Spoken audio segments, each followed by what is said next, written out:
கிறிஸ்துவுக்குள் மிகவும் பிரியமானவர்களே, கர்த்தராகிய இயேசு கிறிஸ்து நாமத்தினாலே உங்களை வாழ்த்துகிறேன். அவரை நோக்கி பார்த்த முகங்கள் அச்சமடைவதில்லை. சிலுவையில தொங்கிய இயேசுவை நம்ம நோக்கி பார்த்தோம்னா ஒரு நாள் நம்ம வெக்கப்பட்டு போகவே மாட்டாங்க. சிலுவை என்றாலே உண்மையிலே ஒரு அன்பு நிறைந்ததுங்க.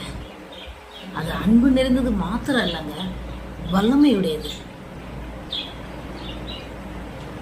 சிலுவையில் தொங்கி நமக்காக தொங்கின அந்த இயேசு கிறிஸ்துவினால நம்முடைய வாழ்க்கையில எல்லா காரியங்களையுமே சரி பண்ண முடியும். குறைவுகளை எல்லாமே எப்பேற்பட்ட ஒரு மோசமான ஒரு கண்டிஷன் இருந்தாலும் எல்லாவற்றையும் சரி பண்ண சிலுவையில் தொங்கின நமக்காக தொங்கின அந்த இயேசுவால முடியுங்க. நிக்கி குரூஸ்னு ஒரு இளைஞன் இருந்தார். அவருக்கு அம்மாவும் சரியில்லை, அப்பாவும் சரியில்லை. மனதளவில் ரொம்ப பாதிக்கப்பட்ட நிலைமையில இருந்தார்.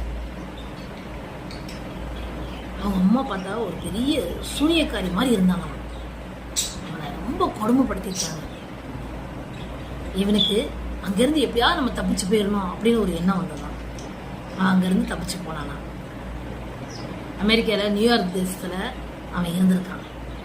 பார்த்தா அவன் பாதையெல்லாம் அவனோட வழிகள்லாம் மாறிடுச்சு. ஒரு பெரிய கேங்ல சேர்ந்து கொலை எல்லாம் செய்யறவனா அவன் இருந்தான். அப்போ அவங்க மத்தியில டேவிட்ங்கிற ஒரு ஊழியக்காரர் போய் தேவனுடைய அன்பை குறித்து சொல்லியிருக்கிறாரு.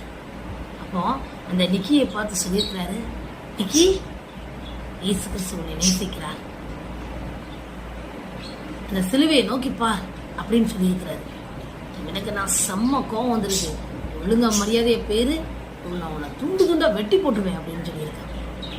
அவர் சொன்னாரு, நீ என்னை துண்டு துண்டா வெட்டினாலும் ஒவ்வொரு துண்டும் இயேசு கிறிஸ்து உன்னை நேசிக்காத என்று சொல்லும் அப்படின்னு சொன்னாராம். அன்னைக்கு அவர் படுத்துட்டாராம். நைட்டெல்லாம் தூக்கமே வரலையா. அவர் சொன்ன வார்த்தைகள் மறுபடியும் அவருக்குள்ள இன்ட்ராக்ட் பண்ணிக்கிட்டே இருக்கு. மனதுக்குள்ள ஒரு மாற்றம் வருகிறது. கண்ணீர் வடிக்கிறாரு. இயேசு அவனை தொட்டாருங்க. அவனுக்குள்ள ஒரு மாறுதல் வந்தது, விடுதலை வந்தது. அவன் ஆண்டவரை ஏற்றுக்கொண்டான். இந்த நாளிலும் நிக்கி குரூஸ் ஒரு வல்லமையான ஊழியக்காரனா இருக்கிறாங்க. அவரை நோக்கி பார்த்தவங்க, சிலுவையில அவரை நோக்கி பார்த்த யாரோட வாழ்க்கையும் ஒரு நாள் கெட்டு போகாதுங்க. நீங்க அவரை நோக்கி பாருங்கள். உங்களுடைய வாழ்க்கையில ஆண்டவர் பெரிய காரியங்களை செய்வார்.